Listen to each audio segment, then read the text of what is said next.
Shri Gurubhyo Namah Hari Om. Om Akhandananda Sambodha Vandanat Yasya Jayate Govindam Tamaham Vande Chidananda Tanum Gurum. So, in the Mangalacharana invocation shloka, we saw three types of invocations. First one, we saw it as the invocation, the salutations to both Guru and God. It can be seen in both ways. Then in the second Mangalacharana, we saw it is the second type, Vastu Smaranatmaka, remembrance of the Absolute. That is the type of Mangalacharana. And in that, I also introduce you to the idea that it can also be interpreted as Ashirvadatmaka, a blessing. Because he is talking about Ashreya Bhishta Siddhya. I surrender, I take refuge for the sake of fulfillment of the desire. There can be no desire in the liberator. If you say the book for completion of the book, that is also not possible, because we already established Brahmajnani, the liberated one, is Satya Kama Satya Sankalpa. He is one whose wish are fulfilled naturally. There is no need for him to work. Just the thought is enough.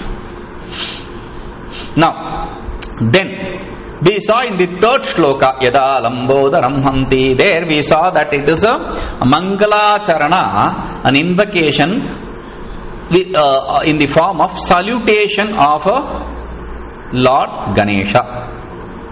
Why specifically Lord Ganesha? Why Ganapati, Ganesha, Ganapati, Lambodara, all these are synonymous names. Why Ganapati?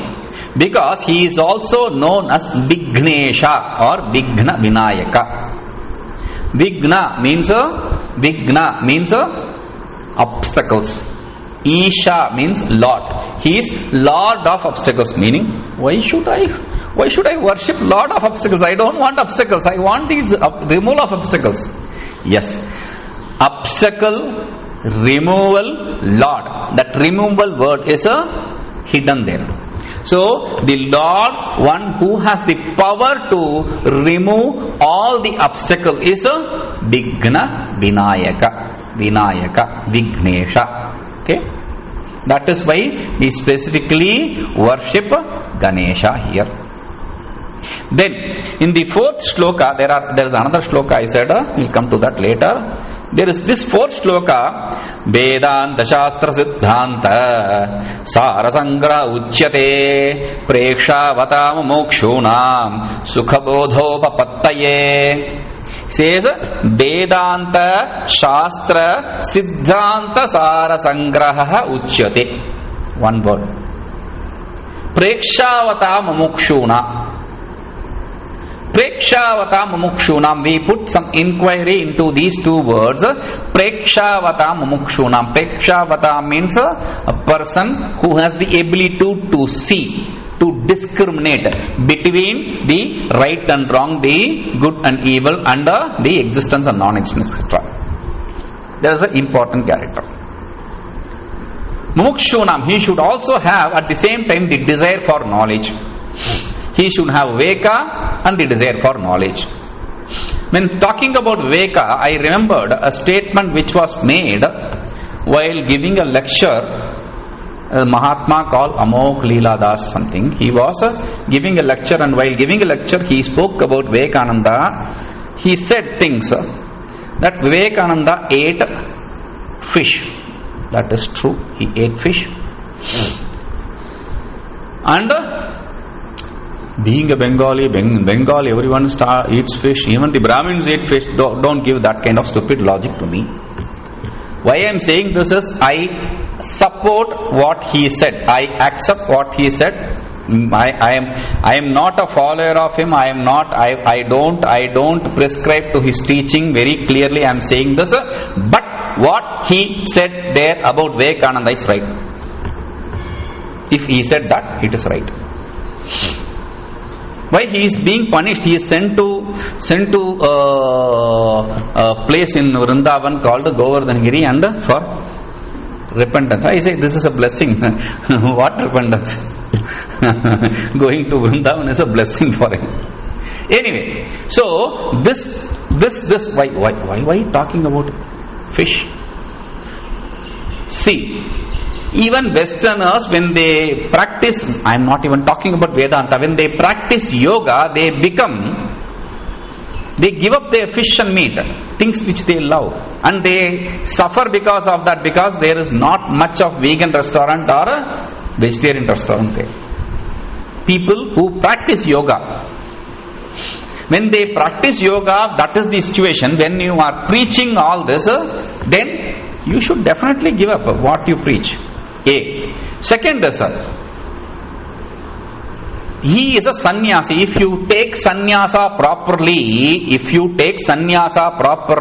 in that sannyasa, you should have to utter this statement thrice. Sarvebhyo bhutebhyo abhayam dadami. I give refuge, fearlessness to all the beings. I have to utter this 3 times. So, you have to give fearlessness to all the beings. Now, I didn't kill the fish. That is not a logic. That's a stupid logic at that, actually. Because we have this demand and supply situation. Only if you eat, somebody is going to kill. If you say, I don't want, who is going to kill anything? No. So, that is also gone. And the second statement I heard, I read is, he said about football is superior than Bhagavad Gita. It may be said for whatever reason, but comparison of Bhagavad Gita and football, reading Bhagavad Gita and football is like comparing him with an idiot. If he is an idiot, then I don't have any problem. Then Bhagavad Gita is not food for or exercise for your body. It is not exercise for your soul, your mind. It is an exercise for your soul, to understand the self. So there is no comparison between these two. So that statement of Bhagavad Gita the football is better than Bhagavad Gita is also a stupid statement. I had to say this. I had to bring this. That is why I am adding this in this place. Now, Prekshavata Mamukshunam. For a person who is smart and who has the desire for knowledge at the same time, this combination is a very important combination, ideal condition, and that is why it is a rare combination. Ideal conditions never ever are satisfied, because when you see the bike, when you want to buy a bike or any instrument, any vehicle, they say per liter this vehicle will give you 50 kilometers, 100 kilometers, something. When you buy and drive it on the road, you will understand that it is not going to give you whatever they promised. If you ask, they will say star T and C apply. Because in ideal conditions they test. They test in a place where there is no friction, in a place where there is no need for applying the brakes again and again. When you take it on the road, you have to apply the brake because there are potholes. You have to apply the brake because the idiot in front of you does not drive properly. You have to apply because the other person behind you is not driving properly. You have to avoid him. So many things. And over and above, there is traffic, you have to apply brake, and there is traffic signal, you have to apply brake, and there is a traffic signal, police, they have to apply brake. Innumerable causes for applying brakes, which he is not going to do in the ideal conditions in the room. So therefore, that when he puts 1 liter, it is going to give 50 or 100 as promised, but for you, never. That is the ideal condition. In ideal condition, it will give definitely, but in roads, it will never give. Similarly, this two combination is an ideal condition. It is a very rare condition. That does not mean it is impossible. We'll come to that later. First we'll come to this word, this first book, the word, the name of the book. Vedanta Shastra Siddhanta Sara Sangraha. That is the name of the book actually. But what is this? Yes. Sarva Vedanta Siddhanta Sara Sangraha. That is what you said. Now you changed the Did you change the book? No, I didn't change the book. The book is the same. It is given the name here, Sarva Vedanta Siddhanta Sara. In that place he says Vedanta Siddhanta, Vedanta Shastra Siddhanta Sara Sangraha. Uchyate. It is being said by me. It is not I am saying. Uchyate. In a passive way he says. It is being said by me. What is being said by me? This text, Vedanta, Siddhanta, Vedanta, Shastra, Siddhanta, Sarasanga. What does that mean actually? It's a huge word. We'll understand, analyze each word. Veda, forget about Vedanta. First we'll take Veda. Veda, what does Veda mean? Veda. Apastamba Rishi, he defines Vedas, Mantra Brahmanayorna Vedanama Dheyam. Mantra and Brahmana portion are given, combinedly given the name Veda. Mantra portion, Brahmana portion. They both are combinedly given the name Veda. Oh, I asked what Veda is and you say Mantra portion, Brahmana portion. It is like I ask what this Spanshi is and you say it is Chanchung Ching. When I say what is Chanchung, you say Bam Bum Bum. You have no, I don't understand. Explain. Oh, easy in English, he'll explain. Veda, Mantra and Brahmana. Mantra is also given the name Samhita. Mantra, Samhita. Means when we are going to perform a karma, the incantations that we do, that is called as mantra. Okay? So, when we are doing some karma, ordained by Veda, then you are going to chant some syllables, some words. That is called as mantra. Okay. Brahmana. Mantra is also referred to as Samhita. Brahmana is like a commentary, meaning where these mantras are to be applied, in which karma. That is explained. Okay. This is the simple way. The Brahmana portion is again subdivided into two parts. Veda, Mantra, Brahmana. Mantra is also known as Samhita. Okay? This Brahmana portion is two parts. One is a Brahmana, that itself is the name. The other part is given the name Aranyaka. The other part is Aranyaka. Aranyaka means Aranye Bhava Aranyaka, that which takes place in Aranya. What does Aranya mean? Aranya means forest. That which takes place in forest. So, first we have mantra and a kind of commentary to it is Brahmana, and there is a portion which takes place in the forest. And Vedanta is ideally done in forest. Okay? That is why we have the ashram in the forest. But that does not mean the Vedanta portions are only in the Aranya Bhaga, in the Aranyaka Bhaga. No, in the portion where the Aranyaka is. No. That means Veda Anta, Veda's end portion, which is Aranya portion. That will how some people interpret. That's not right. Because there are some Upanishad statements which there are some Upanishads, not Upanishads, there are some Upanishads which are part of mantra, and there is no application of those mantras said in the Brahmana portion. Isha vasyamidam sarvam yatkinja jagatyam jagat tena tektena bunjita magradakasya siddhanam, etc. The mantras, Isha Upanishad. What will you do with this mantra? Oh, just do something. Isha vasyamidam sarvam swaha, throw something on fire. But what is the result? There is no result ordained. If there is no result ordained, you cannot do that kind of karma. Oh, chant that. That itself is good for purification of mind, giving punya, all those ideas. No. Ishavasya Upanishad is a Upanishad. But wait, what does Vedanta mean? First that, say that. Vedanta can be any statement or anything which establishes the identity between Jiva and Brahma, the individual self and the absolute. Any statement or anything which identifies the individual self with absolute, that is Vedanta. Jiva Brahma Abheda Bodhakaha is Vedanta. Wait. Any statement or anything, any statement I understand, but anything, what does that mean? Like we have this Dakshinamurti, where Dakshinamurti shows this mudra called Chin Mudra.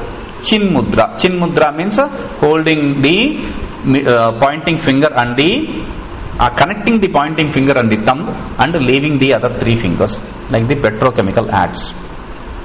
So, what does that mean? Leaving the Jiva Brahma and Jagat duality, the Trinity, having identification of the individual self and the absolute self. Like that we explain. So, anything or any statement which establishes the identity between the individual self and absolute self is Vedanta. Vedanta essentially means the teaching, the conclusion of Vedas. The conclusion of Vedas. Okay? The essence of Vedas, the conclusion of Vedas, kind of. Shastra, the next word is Shastra. Shastra, we have already seen Shastra. Shasanat, Prananat, Shastra Nitya Vidhyate. Shasanat, as it guides. Shasana means to guide. Pranana means to protect. It guides and protects us. Vedanta, the Vedas, the Shastras, there is a beauty in Sanatana Dharma, in the Vedic tradition. No other tradition has this. The other traditions say you have to do this or you should not do this. If you do this, you are going to hell or heaven. Simple. In black and white. But Vedanta or Vedas or the Sanatana Dharma gives you the freedom of choice. What do you want? Moksha. Moksha means I am not talking about liberation. Moksha, I am talking about the heaven. You want heaven? Fine. Jyotish Tomena Surgamo Yajeta. You perform this Jyotish Toma Yaga. If you want heaven, perform this Yaga. Fine. No. I want to kill this fellow. I want this fellow dead. Oh, then there is a Yaga called Abhichara Yaga. You can do this. Shenena Abhicharanya Jeta. You can do this and perform this and kill your enemy. So, you are given the choice to do what you want. Choice respects you. Then, we also teach what is right and what is wrong. So, you have to choose the right thing. That is why Shastra is Shasanat Prananat. It guides you by giving you the knowledge of what is right and what is wrong and protects you from the wrong. Okay? So, that is why Shastra. Shastra is a general term for anything which teaches you this good and bad and right and wrong and things like that. That is why even Kama is referred to as Shastra. Kama Shastra. Kama Shastra. Then Dharma Shastra. The teaching, the things which teach you the right virtuous act is called as Dharma Shastra. The right act is called as Dharma Shastra. And we have Artha Shastra. Artha means wealth. The teaching of economy. Artha Shastra. We are not talking about the Chanakya's Artha Shastra. Artha Shastra we are talking about. So, anything which deals with the methodology is called as Shastra. That is why science also is a Shastra. In Indian languages, when you translate science, it is called as a Vaijnanika Shastra. And geography, Bhugola Shastra, kind of. So everything will become Shastra here. Anything which teaches you about different things. So here we are talking about the adjectified Shastra. Which kind of Shastra are we talking about? Vedanta Shastra. Fine. This Vedanta Shastra becomes an adjective to the next word, Siddhanta. First, what we have to understand what Siddhanta means. Siddha anta eshamte Siddhanta. Siddha anta. Siddha anta means the derived conclusion that you have come upon.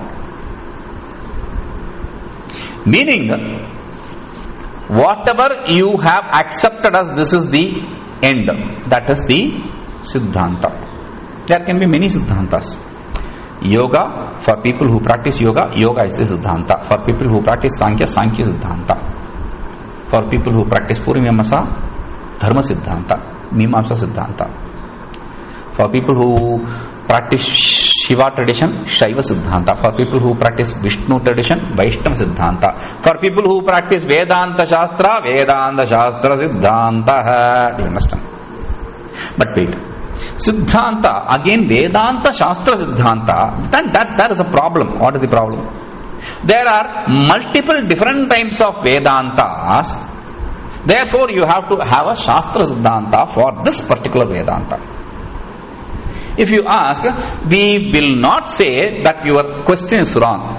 Because in Vedanta itself, there are multiple schools which accept different things in different situations. Like about Jiva. What is Jiva? What is the substratum for Jiva? Who created Jiva? What is the cause for the Jiva's existence, etc. There may be some tinkering works here and there. There may be some disputes. Anywhere where there are two people, there is never a common conclusion. Never. But we are listening to you. Yes, you are listening to me. That does not mean you accept whatever I say. But Guruji, we accept whatever you say. Yes, because you have decided I will accept whatever Guruji says. That's all. Not because Guruji says over. What I think is what Guruji says, and what Guruji says is what I think. No, not that. Because you have accepted what Guruji says is right, and you have accepted that. That's all. So, your Siddhanta is what Guruji says is right. Your Siddhanta is not what I say and you say is same. You understand? So, therefore, he says Vedanta Shastra Siddhanta. So, there are multiple different things regarding the same thing. Multiple different views regarding the same thing, and multiple different versions regarding the same view. Versions means it can be explained in different ways. The same thing can be explained in different ways, right? Same idea, not different ideas. Jiva means this. There it is explained in one way, and in another way, in another text it is explained. In another Vedanta portion it is explained. So that Sara, the essence, those essence, it is said in one place in this way regarding this thing, and the same thing regarding the same thing it is explained in another way. That is Sara, essence. So, that essence regarding these similar ideas are collected and compiled. Sangraha. Sangraha means compilation. Compiled in one place. That is what is called as Vedanta Shastra Siddhanta Sara Sangraha. Vedanta Shastra Siddhanta Sara Sangraha. That is going to be said by me, Maya Uchyate. For whom? He said, Prekshavata Mumukshunam. For these people who have the discrimination as well as the desire for liberation. Discrimination and desire for liberation. They both are important. So, wait. I have desire for liberation, but this discrimination, don't worry about that. You don't have to worry about that. Why? Because if you follow what I say here, what is said here, I am going to explain here in detail. So, if you are going to stick to what is taught here, that discrimination will happen. It's a natural thing. Like we have this statement. Personality is part and the person is the other part. So a person and his personality, the fashion and all that, they are going together to present him in a better way or bad way. So he says, okay, wait. Vedanta Shastra Siddhanta Sara Sangraha. I got the name right. Very good. So Uchyate, it's going to be said by me. Very good. For whom? For these people who are smart and who have the desire for knowledge. But wait, why do I have to read this book? Why not? There are hundreds of other books. Instead of reading those books, why should I read this very book? For that, the next word, Sukha Bodha Upapattaye. That is the reason he is giving. Why this book is important? Because Sukha means happiness, bliss. That is how we interpret. But here, Dukkha Rahita is Sukha. Absence of difficulty, sorrow, pain. Anayasena, without any difficulty. Means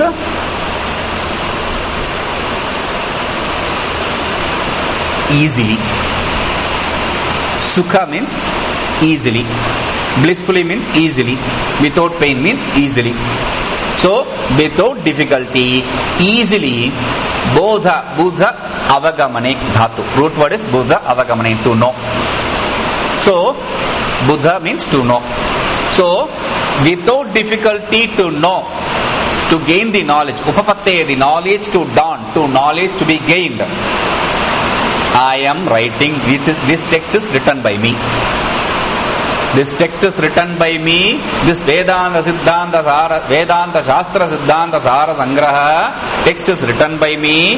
For what? For gaining the knowledge of the self without difficulty, easily. For whom? For people who have discrimination and the desire for liberation. Okay? Now, the next shloka, he is talking, from this next shloka, we are going to discuss something about Anubandha Chatushtaya. Anubandha Chatushtaya. Chatushtaya means 4. Anubandha means Anubadhnati to Anubandha, that which binds us. That which binds us. Binds us means not to the samsara, to this book. So, Anubandha means simply, it's like a blurb to any book. In the book, in the back cover or inside cover, they print what is the person and who is this person who has written this book and what is the subject matter of this book and why it is useful, why it's better than the other book. All these things will be written. Okay? Like, let me explain this. If I am going to say I will teach English, I don't have a very good knowledge of English. You know that. If I am going to say I am going to teach English, where are we stuck? Where did we get ourselves? Why did we get ourselves in this bad position? Guruji is going to teach us English. Oh, I am going to forget my English. That is what many of you people think. Because you didn't come here to learn English. My English may not be proper, but you didn't come here to learn that. You came here to learn Vedanta. For English there may be Shakespeare's and Shakespeare's family and other people who follow him, but for Vedanta you don't have others. So you are stuck. Then another thing, okay, that you have other people like other or I was talking about this they are the Indian government is going to launch, the Indian space organization is going to launch this rocket called Chandrayana is Chandrayana 3 actually. We launched Chandrayana 2, which was success in certain conditions and it was a failure failure in one condition because it didn't land properly. Thereby we lost the contact with the main station. It didn't land properly. Almost everything went smoothly except for that landing. So what is the difference between Chandrayana 2 and Chandrayana 3? Wait, English itself I am not interested. Why will I be interested to listen to you about Chandrayana? If you want to know about Chandrayana, you can go to the experts. B, you may not even be interested in Chandrayana. So, if I am going to talk about Chandrayana or English, then there is no point in continuing this. Right? So, continue listening to me. Therefore, we have to understand what I am going to speak about and whether it is of interest to you and if you are eligible for that. These are things which are very important. Because I may say something, it may not be of interest to you. Then again there is no connection between us. I may say something, you may be interested, but you are not capable or eligible to understand it. Again there is no point.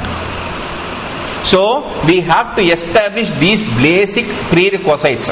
Like we say, only when there are 4 legs a building or a chair can stand. Wait. There are chairs without 4 legs. There are chairs with 3 legs. There are chairs with 1 leg, etc. Yes, you may even design a chair without a leg. The problem is, when you have 4 legs, the stress is equally distributed, and therefore the problem or the error of it or the chance of it breaking or falling is less. Similarly, when these 4 are there in any book, every book should have these 4. I am not talking about something which is not in this text. I am not talking about we call out of syllabus. I am not talking something out of syllabus. This is going to be said in the 6th shloka, next shloka. Shloka says, Adhikari Vishaya Sambandha Prayojanam. Adhikari, the eligible seeker. Vishaya, the subject matter. Sambandha, the relationship between the subject matter and the eligible seeker and all that. And Prayojanam, the usefulness. What is the end result I will gain? Without that, no one is going to study anything. Right? So, these basic things should be established. That is why he is going to the next shloka. We will see this. Om Purnamadah Purnamidam Purnat Purnamuddachyate Purnasya Purnamadaya Purnameva Vashishyate. Om Shanti Shanti Shanti.